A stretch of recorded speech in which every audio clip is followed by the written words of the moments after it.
Você vai assistir agora mais uma mensagem franca e clara com o pastor Valdir Brasil. Mas antes, se inscreva em nosso canal e aproveite para curtir e compartilhar este vídeo para que possamos alcançar mais vidas. Canal BR Valdir Brasil. Eu quero compartilhar com você. Você pode viver coisas maiores. Abra comigo a sua Bíblia. Evangelho de Jesus Cristo, que escreveu Mateus, capítulo 13, apenas a parte A do verso 28. E ele lhes disse: um inimigo é quem fez isso. Essa é a expressão de um pai de família numa parábola contada por Jesus.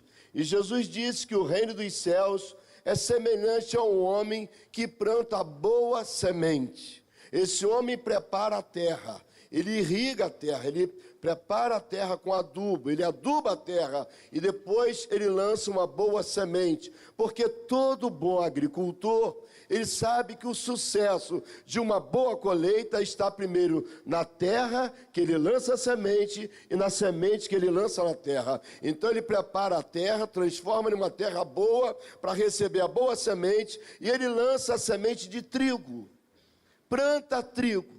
Só que Jesus diz que enquanto dormiam os homens, dormindo os homens, veio o seu inimigo e semeou o joio no meio do trigo e retirou-se. E quando a erva cresceu e frutificou, apareceu também o joio. Então, quando os homens dormiam, veio um inimigo e lançou uma semente de joio na plantação de trigo. Agora é importante entender que só foi revelado que era joio quando a erva cresceu e frutificou. Ou seja, durante dias e dias, o joio sugando a ceifa da terra, o joio sendo favorecido pela água que regava o trigo, ocupando o lugar de trigo, viveu durante muitos dias junto com o trigo. Veja bem, joio e trigo são muito parecidos. A diferença é que, quando a erva cresceu e frutificou, apareceu também o joio. Por que só nessa ocasião apareceu o joio? Porque joio não dá fruto. Joio, apesar de usar espaço e estar misturado no meio do trigo, mas não frutifica. Existem pessoas, claro, aqui não, mas existem pessoas que são joios plantados no meio do trigo. Não frutifica, não glorifica, não exalta a Deus, ocupa o lugar e não produzem nada. Quando esse senhor recebe a notícia que tinha joio no meio do trigo, os servos vieram e falaram: meu senhor, não foi trigo que nós plantamos, por que tem joio? E ele diz: um inimigo é quem fez isso. Cuidado, querido, com o inimigo. Porque é na hora que você dorme, é na hora que você nem imagina, ele entra, faz o mal, vai embora e você nem percebe.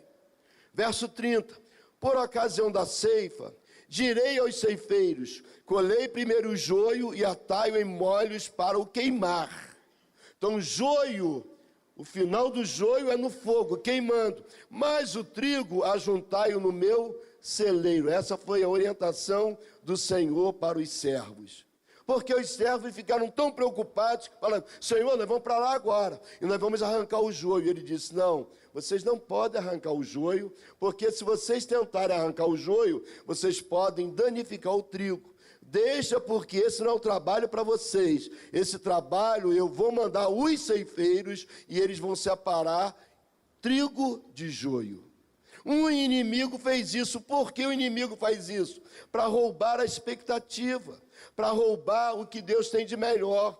Hoje pela manhã eu falei sobre o rei Uzias, um menino que com 16 anos assume o reinado de Jerusalém. E a Bíblia diz que ele, quando foi ungido rei, mesmo menino, adolescente, ele buscou ao Senhor, e enquanto ele buscava ao Senhor, Deus o fez prosperar.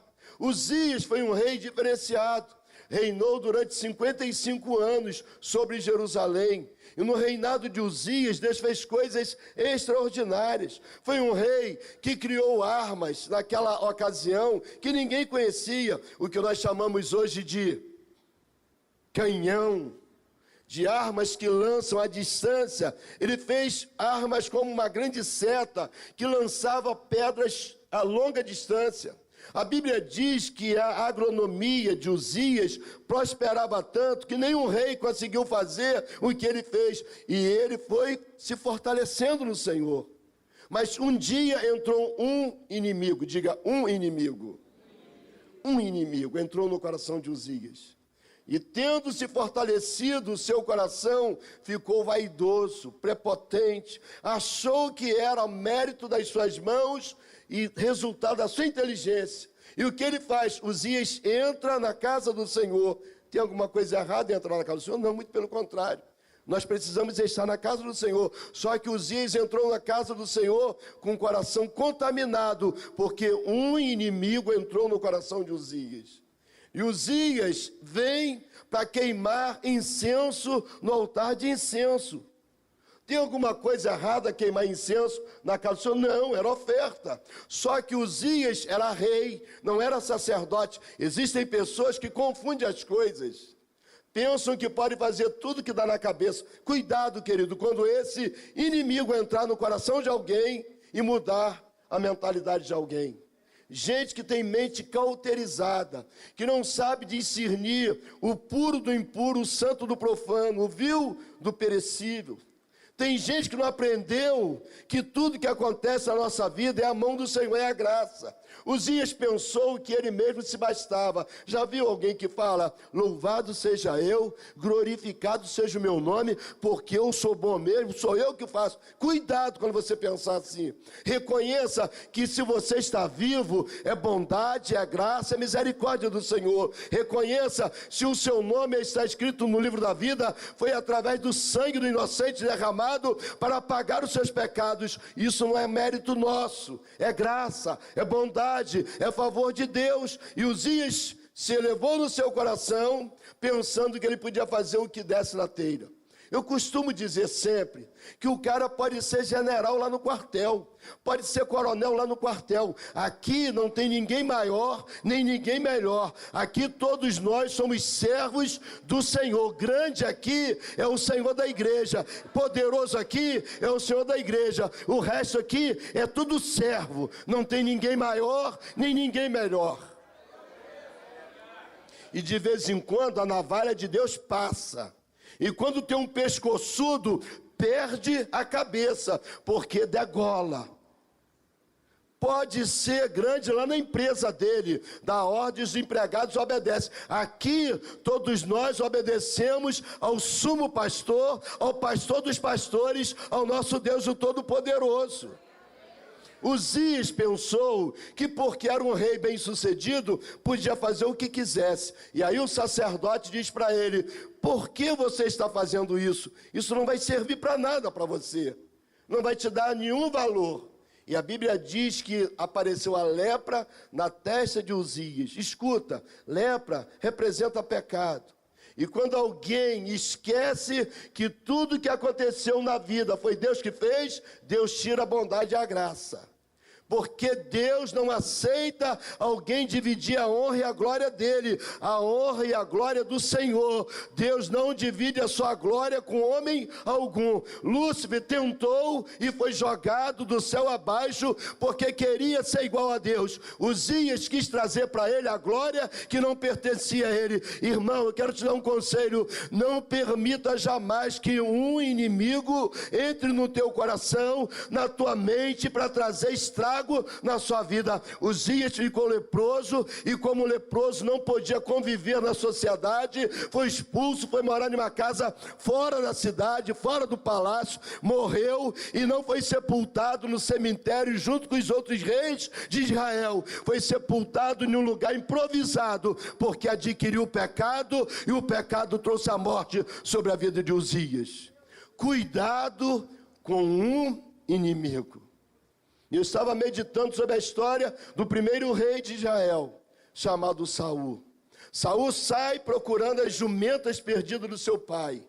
Vai bater na casa de Samuel. Samuel unge Saul como rei. Primeiro livro de Samuel, capítulo 10. Então tomou Samuel um vaso de azeite, e lhe derramou sobre a cabeça e o beijou, e disse-lhe: porventura não te ungiu o Senhor por capitão sobre a sua herança? Ou seja, Saul se tornou rei, não foi pelo mérito próprio. Deus separou Saul para ser o primeiro rei de Israel. A Bíblia conta histórias sobre vitórias que Deus deu para Saul. Saul se tornou um campeão, um vencedor, porque a unção de Deus estava sobre a vida dele. Mas um dia, em uma missão que Deus tinha dado ordem, entrou um inimigo, diga um inimigo. Um inimigo entrou no coração de Saul, e Saul começou a olhar de forma diferenciada. Saul gostava de levar vantagem em todas as coisas. Ele queria adquirir para ele o que não era dele. A ordem de Deus é: acaba com tudo, com Agag, acaba com tudo que tem dos amalequitas, acaba com tudo. E quando Saul pecou contra Deus, Deus fala com Samuel e diz: eu me arrependo de ter separado Saul como rei de Israel, porque Saul pecou contra mim. A Bíblia diz que Samuel passou a noite toda em amargura, porque alguém que tinha sido separado por Deus, quando entra um inimigo, torna-se inimigo de Deus. E Samuel vai ao encontro de Saul. E quando encontra Saul, diz: Saul, que barulho é esse? Que barulho de ovelhas, que mugido de vaca é esse que eu estou ouvindo? E aí Saul, porque era bagre ensaboado, 171 nato, mentiroso e enganador, porque o inimigo entrou na vida de Saul. Saul diz: não, foi o povo que separou o melhor do boi e manteve vivo Agag. E Samuel diz: por que você fez isso? Alguém olhando para Saul e olhando para Davi diz: o pecado de Davi foi muito pior do que o pecado de Saul, porque Saul, ele teve boa intenção, entre aspas. Ele diz: tudo isso é para oferecer em holocausto ao seu Deus, Samuel. Davi adulterou, pecou. Mas quando Natã confronta Davi e diz: você é esse homem, ó rei. Davi diz: Senhor, tem misericórdia de mim, porque eu pequei contra ti. Não retires o teu Espírito Santo da minha vida. Davi teve coragem de encarar o seu pecado, o seu erro e pedir perdão. E todas as vezes que alguém peca e reconhece que errou, a palavra do Senhor diz: a um coração contrito e quebrantado, Deus não negará bem algum. Mas todas as vezes que alguém tenta dar desculpa, torna-se inimigo de Deus. Saul diz: não, não fui eu, foi o povo. E aí Samuel diz: o que Deus falou ontem a teu respeito? Porque você desonrou a Deus, porque você não obedeceu a Deus, o teu reino será tirado. A partir de agora, a bênção e a unção de Deus não está mais sobre a sua vida. O final de Saul, perdeu a família, perdeu o reinado, perdeu a própria vida, porque um inimigo chamado desobediência entrou no coração do rei. Era um cara que prosperava, que podia deixar escrita a melhor história do primeiro rei do povo de Deus, mas foi interrompido por causa de um inimigo. Talvez eu esteja falando com pessoas que estão assistindo por esse canal de televisão, ou quem sabe pela Rádio 93, ou pela internet. Deus tem te abençoado, Deus tem te prosperado, mas cuidado, porque existe um inimigo que quer entrar no seu coração, quer dizer que você é o tal, quer falar que você é que faz, e você não pode esquecer isso. Se tem graça de Deus na sua vida, tem vitória, mas sem graça tem desgraça. Saul esqueceu que a obediência é o que traz sucesso. E aí Samuel diz: Deus não quer sacrifício de tolo. Melhor é obedecer do que sacrificar, porque o pecado da desobediência é como o pecado da feitiçaria. Deus não tem comunhão com pecado, irmãos. Pecado é pecado e sempre será tratado como pecado. Deus ama o pecador, mas Deus abomina o pecado. Todas as vezes que você desobedece a Deus, esse é um princípio de Lúcifer, é síndrome de Lúcifer, desobediência. Porque quando o primeiro casal estava plantado no jardim, que Deus preparou para que eles vivessem felizes, e veio o pecado da desobediência, porque Deus falou, vocês não podem comer desse fruto. E o inimigo, um inimigo, fala com Eva, Eva, é mentira de Deus. Deus sabe muito bem que o dia que vocês comerem desse fruto, vocês se tornarão como Deus. Cuidado, porque tem um inimigo mentiroso tentando tirar você do lugar que Deus te plantou. Cuidado, porque tem um inimigo desobediente que quer transferir o que ele sempre fez para você fazer também. Não desobedeça às ordens de Deus, porque quando você sai da obediência, você arruma problema para a sua vida. Tem gente dizendo, não precisa isso, não é bem assim. Cuidado, porque o inimigo nunca vem de mão vazia. Jesus já estava no deserto, 40 dias e 40 noites. A Bíblia diz que o Espírito do Senhor que levou Jesus para ser tentado. E quando um inimigo aparece para Jesus, ele vem no ponto vulnerável. Cuidado, que é no ponto vulnerável que ele vai tentar insistir. Por isso você precisa vigiar e orar. É na área fraca da sua vida que ele vai tentar te derrubar. E ele não vem de mão vazia, ele vem com a bandeja. Se tu és o Filho de Deus verdadeiramente, transforma pedras em pão. Porque ali tinha uma necessidade física de fome em Jesus. E o inimigo vem dizendo que vai te satisfazer naquilo que você precisa, mas é mentira, porque ele não pode te dar nada para você. Ele é tão pobre, tão pobre, tão pobre, que não tem a chave da casa dele. Ele é tão pobre, tão pobre, tão pobre, que ele mora na escuridão. Ele é tão pobre, tão derrotado, que a palavra do Senhor diz, Apocalipse capítulo 22, até que por fim coloca como escarpelos debaixo da planta dos teus pés o teu inimigo. O teu inimigo é derrotado, é fracassado, mas o teu amigo Jesus Cristo, é Ele que garante a tua vitória. É por isso que no Salmo 91 diz, Ele dá ordem aos seus anjos para te guardar em todos os teus caminhos. Ele te sustenta para que você não tropece com o teu pé em pedra. Pode cair 1000 de um lado, pode cair 10.000 do outro lado, mas você não será atingido, porque o teu amigo Espírito Santo, Ele te guarda, Ele te protege, Ele te livra do laço do teu inimigo. Se tem um inimigo, é porque também tem amigo. Só existe o bem porque existe o mal. Só existe noite porque existe o dia. Só existe vitória porque existe derrota. Se existe um inimigo, também existe um amigo. E esse amigo quer mudar esse quadro na sua história. Esse amigo não quer que você seja enganado pelo teu inimigo. Vigia, busca o Senhor, leia a palavra, porque nessa palavra existe vida. Essa palavra é lâmpada para os nossos pés e é luz para o nosso caminho. Essa palavra é água que nos lava, que nos purifica e que nos santifica. Lucas capítulo 15 conta a história de um menino bem-sucedido, tudo bem, vivendo o melhor da sua vida. Um pai amoroso, uma família unida, todo mundo vivendo melhor. Veio um inimigo. Um inimigo plantou no coração e na mente daquele menino.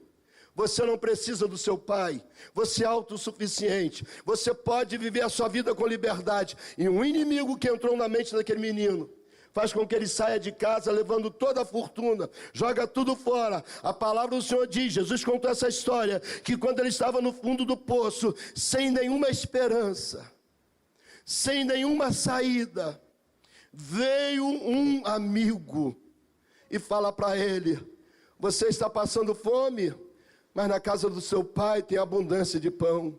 Você está passando vergonha, mas na casa do teu pai tem honra. Você está passando dificuldade, mas na casa do teu pai tem o melhor para você.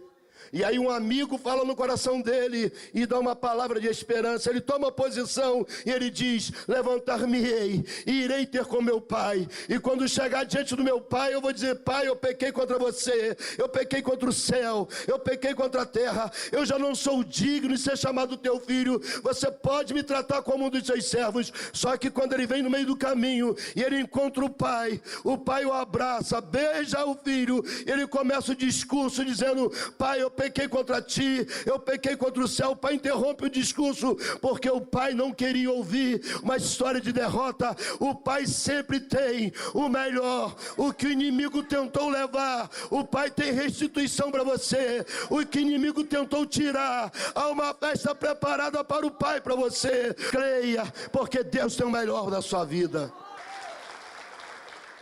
Eu quero falar com você que tomou uma decisão de servir a Jesus. Você que estava longe, você que está voltando para Jesus agora, ou você que está declarando Jesus como seu Senhor. Escreva aí uma frase: eu recebo. Está aí na tela, 21 97551 4444. Manda um WhatsApp dizendo o seu nome, que você decidiu por Jesus. Nós vamos abençoar a sua vida. Eu quero orar por você. Pai, eu entrego essas vidas que declararam Jesus como Senhor. Que a partir de agora haja uma mudança, uma transformação sobre a vida dessas pessoas. Nós declaramos a bênção do Senhor em nome de Jesus. Amém. Deus te abençoe.